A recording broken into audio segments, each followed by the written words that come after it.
981쪽에 있습니다.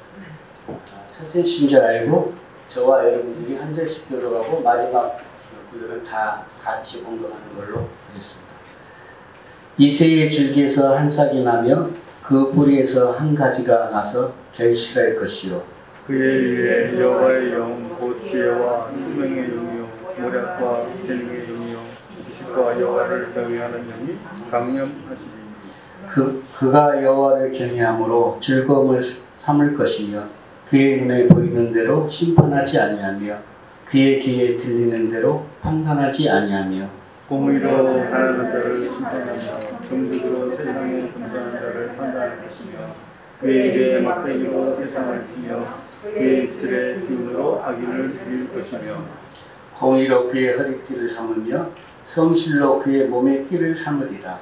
그때 그가 어린 양과 함께 살며 그분이 어린 양과 함께 누우며 성아지가 어린 사자와 살진 짐승이 함께 있어 어린아이에게 끌리며 암소와 곰이 함께 먹으며 그것들의 새끼가 함께 엎드리며 사자가 소처럼 풀을 먹을 것이며 손모는 아이가 독사의 구멍에서 장난하며 젖된 아이가 독사의 굴에 손을 넣을 것이라. 같이 하겠습니다. 그의 거룩한 산 모든 곳에서 해결도 없고 상함도 없을 것이니 이는 물이 바다를 덮음같이 여호와를 아는 지식이 세상에 충만할 것이니라. 아멘. 이 시간에는 우리 김주현 전사님께서 세우소서 주님 나라라는 표를 가지고 귀한 말씀 전해드렸습니다. 많은 은혜 받으시기 바랍니다. 참 좋으신 하나님, 너무나도 좋으신 우리 하나님 아버지, 우리 주님을 찬양합니다. 예수님 오신 날 우리가 주님의 탄생을 축하하며 드리는 이 예배 가운데 주님 영광 받으시고 주님 이곳에 임하셔서 정말 하나님이 하시고자 하는 말씀을 이 부족한 자를 통해서 말씀하시기를 소원합니다. 주님 임하시옵소서. 성령님 임하시옵소서. 말씀하여 주시옵소서. 주 앞에 우리가 서기를 원합니다. 주의 말씀입니다. 영광을 받으시옵소서. 감사드리며 예수님의 이름으로 기도합니다. 아멘.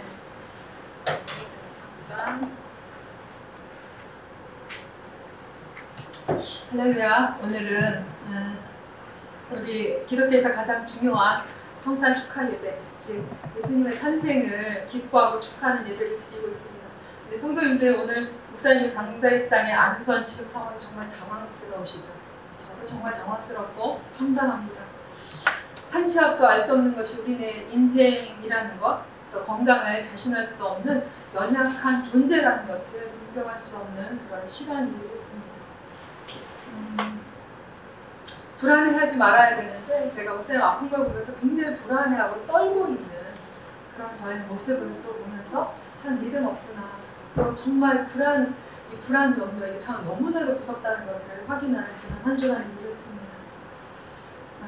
사실 우리가 지난 1년을 돌아보고 2년을 돌아보면 금방 끝나길 기대했던 코로나가 점점 더 심해져서 더 몸을 사려야 되는 상황이고, 그로 인해서 우리의 삶이 참 많이 바뀌었습니다. 오늘 강모 집사님도 문자가 왔어요. 아침에 밀 접촉자랑 접촉이 있어서 코로나 검사하고 집으로 들어왔습니다. 자가 격리 중입니다. 이런 문자들. 정말 불안과 염려, 걱정 속에 살고 있는 이 시대. 정말 예전에는 그렇게 막 이렇게 바깥 세상에서도 막 캐롤이 너무 많아서 예수님 탄생보단 캐롤 이게 뭐야 이렇게 생각했었는데 그마저도 굉장히 조용해진 때에 성탄의 의미가 있을까요? 성탄의 의미가 있다면 어떤 의미가 있을까요? 오늘 제가 택한 본문은 어제 생명에서 한 큐티 본문의 말씀입니다. 큐티 본문 얘기하니까 우리 박문자 권사님 오늘 못 오셨는데, 박문자 권사님도 눈 수술하시면서 자꾸 별로 좋지 않아서 지금 못 오셨고, 우리 민혜 집사님, 김민혜 집사 어머니도 예배 참석하기를 원하셨는데 지금 계속 항암 방사선 치료 중이고 너무 춥고해서 못 오시는 이런 사건들이 발생하고 있습니다. 어쨌든 오늘 생명에서 큐티 본문으로 제가 말씀을 나누기 원하는데, 우리 1절 같이 읽겠습니다. 11장 1절입니다. 이새의 줄기에서 한 싹이 나며 그 뿌리에서 한 싹이 나서 결실할 것이요. 네, 이게 하나의 비유 이것만 저는 이새를요 이상하게 이삭, 씨앗 이렇게 이해했던 것 같습니다. 그래서 이삭 씨앗에서 뭔가 줄기가 나와서 한 싹이 나오고 뭔가 가지가 이렇게 뻗어나서 결실하는 이렇게 생각했던 굉장히 오랜 세월 제가 이렇게 생각했던 것 같습니다. 왜냐하면 제가 막 고등학교를 졸업할 때 성가대를 하면서 칸타타에 딱 이 본문을 가지고 크리스마스 때 우리 칸타타 많이 했었잖아요. 칸타타를 했었습니다. 그 찬양이 뭐냐면요. 인생의 줄기에서 한 싹이 나며 그 뿌리 한 가지 새롭게 나 결실하며 여호와의 신이 정령의 신이여 머리압과 재능의 신이시며 심판하시리로다. 그 부분은 이렇습니다. 여호와께서 임하시리라 심판의 주로 임하시리로다. 옛날 그 개역 개정판의 그 성경 본문 그대로 했던 것 같습니다. 대충 이렇게 끝났던 것 같은데 제가 이 찬양을 굉장히 좋아했고 많이 부르면서 이새의 줄기에서 한 싹이 나며 그 뿌리에서 한 가지가 나서 결실할 것이며 네, 이걸 굉장히 엉뚱하게 생각했던 것 같습니다. 근데 여기서 이새란 무엇일까요? 보현아 이새가 뭘까? 우리 보현이 연정이 지금 함께 예배드리고 있습니다. 저처럼 이삭, 씨앗 이렇게 아시는 분은 없겠죠. 바로 다윗의 아버지 이름이 이새입니다. 하나님은 다윗에게 약속하셨죠. 다윗의 나라와 왕위가 영원히 견고하리라. 또 그 줄기를 통해 메시아가 올 것이다. 그리고 우리 하나님은요 그 약속을 철저히 지키시는 분이십니다.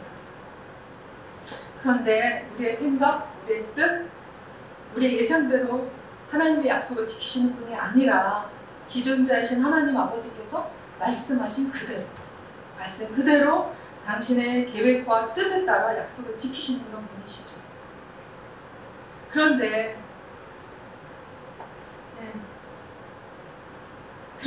우리는 때때로 정말 하나님께서 하나님 말씀대로 하실 것이라는 생각보다는 내 뜻, 내 생각, 내 예상대로 이렇게 기대하는 경향들이 참 많습니다. 그래서 정말 하나님이 이새의 줄기 참 연약한 그 이름 알려지지 않았던 이새 차라리 다윗왕의 줄기에서 나타날 것이다 이렇게 했으면 좀 알 수 있을까요? 아마도 그래도 몰랐을 것 같습니다. 왜냐하면 우리는 그렇잖아요. 우리 늘 우리의 생각, 우리 예상대로 하기 때문에 유대 땅의 가장 작은 베들레헴 성은 그 시골 마을에 아주 평범했던 목동 다윗 그를 세우신 우리 하나님 아버지 그리고 다윗의 아버지 이새 잘 알려지지 않았던 이새의 줄기 가문에서 약속대로 남유다의 왕들이 계속되었고요. 그 혈통에서 메시아가 오시겠다고 한 대로 예수님은 오셨습니다.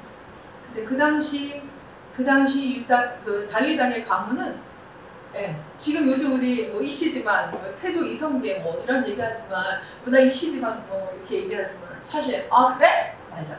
딱 그런 거 같습니다. 나 다윗의 가문이야 이렇게 얘기할 수 없는 참 몰락한 가문, 비천한 가문.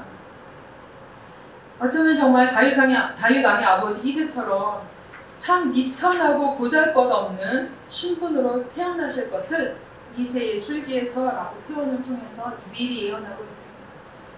우리가 기대하는 것처럼 왕국에서 태어나 자라가지고 정말 그 곤고하고 고통받는 유대 땅에 정치적으로 뭔가 이렇게 세워주셔야 될 것 같은데 그렇게 하지 않았으셨죠.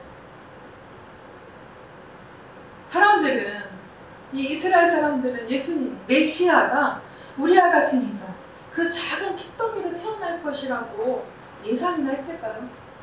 저는 사실 제가 그 당시에 태어나지 않은 걸 감사하는 사람 중에 하나입니다. 저는 아마 몰라왔을 것 같아요. 그리고 엉뚱하게 기대하고 살았을 게 분명하기 때문입니다. 그런데 성경에는 분명히 이새의 줄기에서 한 싹이 나며 그 뿌리에서 한 가지가 나서 결실할 것이라고 말합니다. 한 가지, 한 싹, 너무나도 보잘것없고 다 죽은 것 같은 그런 그루터기에서 가지가 이렇게 하나 나서 생명이 나서 자란다는 거예요. 그런데 그 아기 우리를 구원하신 메시아 위에 무엇이 임합니까? 우리 2절 같이 읽겠습니다. 2절 그의 위에 여호와의 영, 그 지혜와 총명의 영이요 모략과 재능의 영이요 지식과 여호와를 경외하는 영이 강림하시리니. 여호와의 영 성령께서 강림하시는데요. 골로새서 1장 19절에 보니까 아버지께서는 모든 충만으로 예수 안에 거하게 하시고, 정말 신성의 모든 충만한 것이 정말 하나님의 그 거룩함이 이 아기한테, 이 사람에게 다 육체로 거한다는 겁니다. 참으로 놀랍죠. 사람에게 하나님이 덮어 씌워지는 것. 그리고 여호와의 영을 구체적으로 나열하지. 어떤 영이 임했나요? 어떤 영이 있습니까? 2절에 보니까 네, 지혜와 총명의 영입니다. 모략과 재능의 영입니다. 지식과 여호와를 경외하는 영이 임합니다.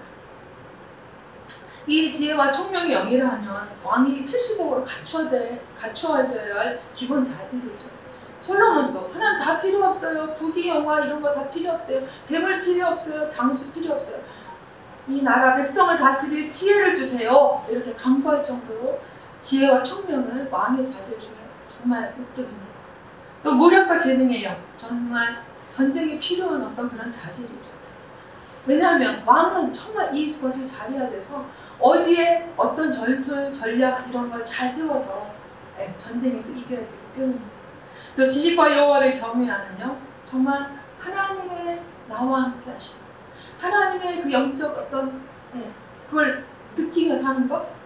다윗의 말년에 사무엘하 23장 2절에 뭐라고 말씀하냐면요, 여호와의 영이 나를 통하여 말씀하시며 그의 말씀이 내 혀에 있다. 얼마나 이 다윗이 정말 하나님을 경외하며 하나님 앞에 살았는지, 하나님이 다윗을 통해서 하나님의 말씀을 하신다고 자기가 고백하고 있습니다. 이 지식과 여호와를 경외하는 영은 하나님을 신뢰하고 의뢰하면서 오는 인간의 올바른 자세이죠. 이 세 가지가 왕의 자질, 덕목으로서 너무나도 필요한 것들입니다. 완전한 사람이면서도 완전하신 신, 즉 가장 완벽하신 왕이신 예수님이 우리의 그 흉악한 죄를 지고 죽기 위해서 이 땅 가운데 내려오셨습니다. 우리를 너무너무 사랑하셨어요. 아까 우리 장로님, 최 장로님 그 기도 가운데 정말 오늘의 설교가 다 포함되어 있는 것을 제가 보면서 참 놀랐습니다. 우리의 모든 죄를 지고 오시면서. 요즘 사람들 강아지, 고양이 너무 이뻐서, 너무너무 이뻐서 다 끼고 다닙니다. 그러나 너무 사랑한다고 강아지처럼 살지는 않습니다. 강아지처럼 먹지 않습니다. 강아지처럼 행동하지 않습니다. 그런데 예수님은 우리를 너무 사랑하셔서 우리처럼 오셨습니다. 은혜양님, 지금 우리 정원이, 이쁜 정원이 은혜양이 하는 것처럼, 그래서 정말 부모님의 사랑과 도움, 절대적인 지원과 정말 이 서포트 없이는 하루도 살 수 없는 그것처럼 예수님은 인간으로 오셔서 그런 삶을 사셨습니다. 가난하고 고통받고요, 때로는 무시도 받았고요, 관계의 갈등도 겪으셨습니다. 우리를 완벽하게 이해하실 수 있는. 그런데 우리 예수님이 어떻게 하시나요? 3절을 보니까요, 여호와를 경외함으로 즐거움을 삼으십니다. 눈에 보이는 대로, 귀에 들리는 대로 심판하거나 판단하지 않으십니다. 우리가 너무나도 다르지 않습니까? 우리는 하나님이 눈에 보이지 않기 때문에 믿지 않는다, 믿을 수 없다 이렇게 얘기합니다, 사람들. 근데 가장 중요한 것은 보이지가 않아요. 저는 지난 한 주간 목사님 숨 쉴 수 없다고 했을 때에 이렇게 폐의 기능이 중요했구나. 숨 쉬는 거 우리 아무렇지 않다고 생각했는데 너무나도 중요해요. 공기가 찌끄느라고 부족하면, 산소 부족하면 너무나도 힘든 게 우리는 신체입니다. 눈에 보이는 것이, 귀에 들리는 것이 다가 아닌데 우리는 눈에 보이는 것, 들리는 것 가지고 모든 것을 판단하려고 하는데 예수님은 그렇게 하지 않으셨죠. 우리 4절, 5절은 여러분은 눈으로 좀 봐주세요. 저는 우리말 성경으로 읽겠습니다. 그래서 그는 약한 사람들을 공의로 판결하고 세상에서 학대받는 사람들을 위해 정직하게 결정을 내릴 것이다. 그는 그 입을 몽둥이로 세상을 치고 그 입술의 바람으로 죄를 범한 사람들을 죽일 것이다. 그는 정의로 그의 허리띠를 띠고 신실함으로 그의 몸띠를 삼을 것이다. 예수님이 오셔서 다스리는 나라는 지금의 세상 모습과는 너무도 다릅니다. 완전 반대의 모습이죠. 사실 지금의 어떤 우리 대선을 앞두고 사실 기도를 많이 해야 되는데요. 뭐 정치가들의 모습 우리가 눈에 환히 보지만 그들을 빗대지 않게. 사실 우리 자신만을 봐도 그렇습니다. 우리는 내 눈으로 보는 대로, 보이는 대로, 귀에 들리는 대로 다른 사람과 상황을 판단하기가 너무나 쉽습니다. 내 위치가 지금 그냥 이 자리, 이 정도여서 그렇지. 내가 높은 위치에 올랐을 때 공의를 실현하기보다는 어쩌면 아전인수격, 내 쪽으로 편리 쪽으로 맞추기가 너무나도 쉬운 게 우리의 본성이고요. 정직한 판단보다는 내 허물 덮기, 말 바꾸기에 급급하고 성실함과 신실함보다는 기회 잡기 쪽이 더 쉬울 것 같습니다. 그리고 처음에는 난 정직하게 살 거야, 나는 하나님의 법대로 살 거야 이러면서 살았다 할지라도 어느새 흔들려서 세월 지나면서 점차 반대로 살기가 쉬운 것이 우리의 본성이 아닌가 싶습니다. 사실 예수님처럼 다스린다면요, 이 세상 나라에서는 곧장 내려와야 할 것 같은데, 우리와 동일한 사람 예수님은요, 이 땅에 사시면서 공명정대, 정의와 공의로 사셨기 때문에 우리도 살 수 있습니다. 아니, 그렇게 살아내야만 합니다. 우리는 작은 예수이고요, 이 땅에 빛과 소금으로 살라고 하셨기 때문에, 그렇게 말씀하셨기 때문에 그렇죠. 또한 예수님께서 우리가 당신보다 더 큰 일을 할 수 있다고 말씀하셨기 때문에 가능합니다. 저는 이 말씀을 볼 때마다, 야, 너희는 나보다 더 큰 일을 할 수 있어, 이 얘기할 때마다 제가 막 기겁을 할 것 같은 마음이 솔직한 저의 심정입니다. 어떻게 예수님보다 큰 일을 해요? 아니, 그건 참 말이 안 돼. 이런 생각이 사실 제 뇌를 벗어나지 않는 게 사실입니다. 그런데 성령님이 계시기 때문에 가능하다고 말씀합니다. 그리고 내 힘으로가 아닌 주님이 주신 힘으로, 성령 의지함으로 가능합니다. 그렇다면 이제 예수 그리스도, 우리의 메시아께서 통치하신 결과는 어떨까요? 6절에서 9절 우리 한번 같이 읽어볼까요? 6절에서 9절. 그때에 이리가 어린 양과 함께 살며 표범이 어린 암소와 함께 누우며 송아지와 어린 사자가 살찐 진층에 함께 있어 어린아이에게 끓이며 암소와 곰이 함께 먹으며 그들의 새끼가 함께 엎드리며 사자가 새처럼 풀 먹을 것이며 젖먹는 아이가 독사의 구멍에서 장난하며 젖된 어린아이가 독사의 꿀에 술을 넣을 것이라. 내 거룩한 산 모든 곳에서 해der도 없고 상함도 없을 것이니 이는 물이 바다를 덮은 같이 여호와 하는 지식이 세상에 충만할 것이니라. 이런 신기한 광대한 말씀이 있을까요? 내 먹잇감과 함께 논대요. 우리 사실 배고픔이 정신없는 게 우리 사람이고요, 동물도 마찬가지입니다. 그리고 본능적으로 전 내 밥이야, 오죽했으면 여호수아가 저들은 우리의 밥입니다 이렇게 말씀하겠어요. 그런데요, 내 먹잇감과 함께 노는데 젖먹는 아이가 독사의 구멍에서 장난을 치고, 젖된 그 깐난 아이가, 젖된 그 아이 막 걸어다니잖아요. 아장아장 막 걸어다니는 그 아이가 독사의 굴에 손을 넣는 것이, 이런 일이 가능할까요? 이건 정말 에덴 동산, 하나님이 처음에 만드신 세상에서나 가능한 일이죠. 그렇습니다. 예수님은 이 땅에 오셔서 처음 창조를 이루십니다. 에덴 동산의 기쁨과 그 평화를 이루어 주십니다. 어떻게 이루십니까? 하나님과 우리의 관계를 회복시키시죠. 사람과 사람의 관계를 회복시키시죠. 사람과 피조 세계의 관계를 회복시켜서 평화를 만드십니다. 우리는 예수님 없이는 하나님께 절대 갈 수 없었던 사람들인데, 예수님 때문에 우리 하나님을 아버지라고 부릅니다. 아빠 아버지, 그것도 아빠 아버지, 친근한 아빠 아버지. 아버지는요, 아빠 나 이거 필요해요, 아빠가 그러면 못 도와줄 때도 있어요. 저는 저희 아버지가 옛날에 많이 못 도와주셔가지고 속상할 때가 참 많았어요. 그래서 저는 그 일 때문에 하나님 아버지께 기도했던 일들이 참 많았고, 그러면서 하나님께서 너무 세밀하게 응답해 주시는 것을 보면서 하나님의 살아계시는 경험을 했던 것 같습니다. 우리 아빠 아버지는요, 우리 아빠들은요, 뭔가 자식들에게 해주고 싶어서 마음이 절절한 게 우리 아버지들의 마음이에요. 때로는 그렇게 해줄 수 없어서 속상한 것이 아버지들의 마음이에요. 근데 자식들은 그걸 잘 몰라주는 그런 경향이 있어요. 네. 하나님과 우리의 관계를 회복시키시는 하나님. 그 예수님. 예. 사실 이 본문에 표범 일이 나오고 무서운 동물 뭐가 나오죠? 일이 나왔어요. 또 예, 표범이 나왔어요. 또 사자도 나왔어요. 독사도 나왔어요. 이 당시에 정말 유다를 위협하는 아수르, 이 나라를 상징하는 그런 표현이기도 합니다.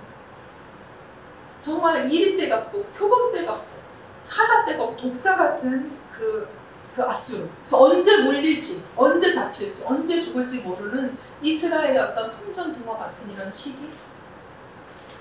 이 국가적인 큰 위기에 대해 하나님은 그 어떤 것보다도 그분의 나라를 기대하라고 하시면서 번영, 어떤 평화, 그런 회복 이런 걸 말씀하십니다. 우리 9절을 같이 다시 한번 합독하시겠습니다. 9절. 내 거룩한 산 모든 곳에서 해결도 없고 사람도 없을 것이니 이는 물이 바다를 덮음같이 여호와를 아는 지식이 세상에 충만할 것이니라. 그렇죠. 타락한 인생들은 서로 해치고 속이며 빼앗지만 진정으로 하나님을 알게 되면 더 이상 악은 행하지 않게 됩니다. 그럴 필요가 없기 때문이죠. 이렇게 주님이 다스리는 나라, 평화의 나라, 그것을 이 땅에 이루시려고 예수님이 오셨는데 어찌 우리가 성탄절을 기뻐하고 축하하지 않겠습니까? 되시려고 이 땅에 오신 예수님, 주님 때문에 우리의 인생이 사실 바뀌었잖아요. 그분이 다스리는 나라 이렇게 엄청나게 좋은데 당연히 축하하고 기뻐해야 되죠. 그렇다면 주님이 다스리는 그 평화의 나라 어떻게 우리에게 임할 수 있을까요? 나 그거 원해요. 우리 아동부 때 이 얘기를 하면 우리 어떻게 천국에 갈 수 있죠? 우리 천국에 갈 수 있도록 기도해요. 그럼 우리 연정이 뭐라는 줄 알아요? 그럼 죽어야 되잖아요. 저는 천국 가려면 먼저 죽어야 된대요. 그래서 슬퍼합니다. 저는 만약에 제가 올해 연정이한테 처음 그 얘기를 들었다면 너무 놀래고 웃었을 것 같아요. 근데 제가 몇 년 전에 우리 안면전을 통해서 3학년 때인가 그 아이가 그런 얘기하는 걸 들으면서 애들은 그렇게 생각하는구나. 근데 죽어야만, 꼭 예수님이 재림하셔야만 평화의 나라, 주님의 나라가 임할까요? 그렇지 않습니다. 우리를 죄에서 구원하신 메시아 예수님이 이미 이 땅에 아기 예수로 오셨기 때문에 이 평화는 임해 있습니다. 우리가 할 일은 누려야 합니다. 평화의 주님 나라를 누리고 성탄의 기쁨도 누려야 합니다. 어떻게 누릴 수 있을까? 제가 지난주에 누리고 싶은데 안 누려져가지고 굉장히 힘들었거든요. 첫 번째는요, 주님의 다스리는 나라인데 내가 주인 되지 않게. 첫 번째는 내가 주인 되면 그냥 큰일 납니다. 내가 주인이 아닌 주인 자리 주님께 드리고요. 주님을 나의 주인으로 모시고 사는 삶, 이렇게 살면 그분 안에서 즐거워하며 살 수 있어요. 주인께 맡기면 책임은 누가 지십니까? 주인이 지십니다. 또 두 번째요, 약속을 철저히 지키시는 하나님께 여호와의 영 성령님이 내게 임하소서. 예수님께 임하셨던 것처럼 우리 가정과 나에게 임하시옵소서, 교회에 임하시옵소서. 정말 매일 매 순간 성령님을 간구하는 삶을 살 때에 주님 나라의 평화를 누릴 수가 있습니다. 또 세 번째, 예수님처럼 여호와를 아는 지식이 충만해질 때, 여호와를 경외함으로 즐거움을 삼을 때 우리는 세상의 유혹들을 이기고 예수님처럼 살 수 있습니다. 사실 우리는 이 나라 이 세상의 법대로 사는 것이 아니라 하나님의 법대로 살아야 되는데 법을 모르면 잘못하다가 무법자가 되는 거죠. 범법자, 죄를 범하는 사람이 되게 됩니다. 그러므로 말씀 앞에 서고 그 말씀과 나와 무슨 상관이 있는지 묵상하는 삶, 이러할 때 여호와를 더 많이 경외하게 되고 그 즐거움이 무엇인지 경험하게 됩니다. 또 예수님처럼 우리도 이 땅에서 공의와 정직, 성실로 살아내서 어둡기만 한 이 세상에서 정말 예수님의 빛을 비춘다면, 그래서 작은 빛이 점점 커진다면 평화의 나라, 주님의 나라가 될 것입니다. 내가 어떻게 이렇게 살아요? 난 작고 참 연약한데, 힘이 없는데? 아니요. 임마누엘, 우리와 함께 하시기 위해 예수님이 오셨습니다. 예수님이 우리와 또 나와 함께 하십니다. 제가 생명의 삶 24일자 묵상 에세이에 보면요, 7일간의 기쁨 회복이라는 책을 이렇게 써놨더라고요. 너무나도 은혜스러워서 같이 읽기를 원합니다. 이사야서의 분위기는 암울하다. 신은 강대국 바벨론에 의해 이스라엘이 멸망할 것이라는 내용을 담고 있기 때문이다. 이사야 선지자의 글을 읽는 백성은 전쟁, 기근, 평화, 포로기의 과정을 겪고 있다. 이사야 선지자는 그런 백성에게 메시아가 오실 것이라는 가장 기쁜 소식을 전한다. 기쁨이 없는 시대에 기대할 것이 아무것도 없는 이들을 향해 오히려 기쁨으로 살라고 전한 것이다. 이것은 어두운 세상에서 빛으로 살라는 명령과 같다. 칠흑 같은 어둠 속에서 작은 불빛이 더 환하게 보이는 것처럼 기쁨이 없는 시대에 하나님의 자녀들의 기쁨은 더욱 빛나기 때문이다. 2000년 전 절망과 암울함 가운데 있던 백성에게 오신 예수님은 오늘 우리 가운데 와 계십니다. 가장 소외되고 외롭고 슬퍼하는 이들의 마음속에 임하셔서 천국을 선물해 주실 것이다. 기뻐하라, 주님이 오십니다. 우리 모두 예수님이 이 땅에 오시면 기뻐하며 주님이 다스리는 평화의 나라가 이 땅에 세워지기를 기대하고 바라며 예수님처럼 살기를 원합니다. 또한 천국을 사모하며 이 땅에서 천국을 누리며 살기를 원합니다. 내가 주인 되지 아니라 내 뜻 내려놓고 주님 뜻에 나를 맞추다 보면 말씀과 기도로 정말 성령의 그 충만한 가운데 있을 때에 염려 걱정을 내려놓고 놓아지게 되고 소망이 올라옵니다. 주님의 뜻이 완전하기 때문이죠. 세우소서 주님의 나라, 평화의 나라를 세우소서. 내 마음, 먼저 내 마음에 세우시고 우리 가정에 세우시고 우리 교회에 세우시고 이 나라와 민족에, 이 전 세계, 이 코로나 때문에 엄청난 이 어려움을 겪고 있는 이 시대 가운데 하나님 임하시옵소서. 우리가 기도하기를 원합니다. 기도하시겠습니다.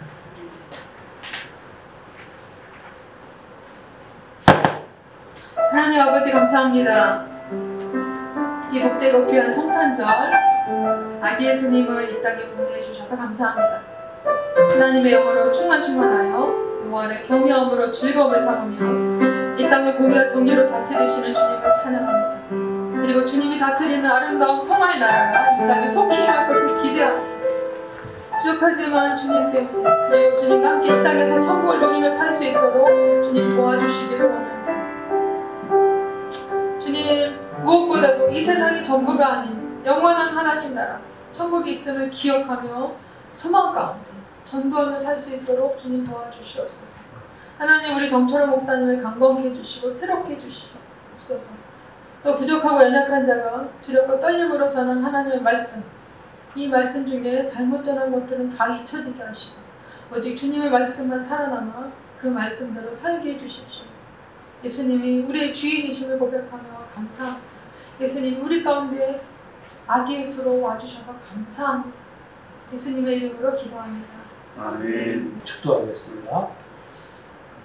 지금은 우리 주님 예수 그리스도의 은혜와 하나님 아버지의 사랑하심과 성령님의 교제하심이 이 거룩한 성탄절을 맞이해서 온 세상 가운데 하나님 나라를 세워나가기를 간절히 원하는 이 자리에 함께한 우리 모든 성도들과 우리 성도들의 가정마다 또 그들의 일터와 우리 교회 위에 지금부터 영원토록 함께 있을지어다. 아멘.